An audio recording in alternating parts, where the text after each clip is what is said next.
My friend, let me tell you one thing. If you want to get to the next level in your career, you must not be focused on the next level of your career. You must be focused on the input, that which you can control. So let me ask you, what can you control today?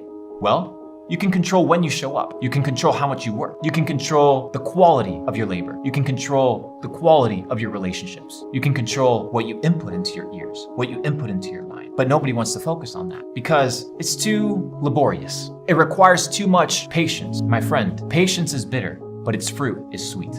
So the reason you are unhappy is because you want something that you have not worked. You look at the podium and you look at these champions receive trophies and medals, and you assume that they just landed there.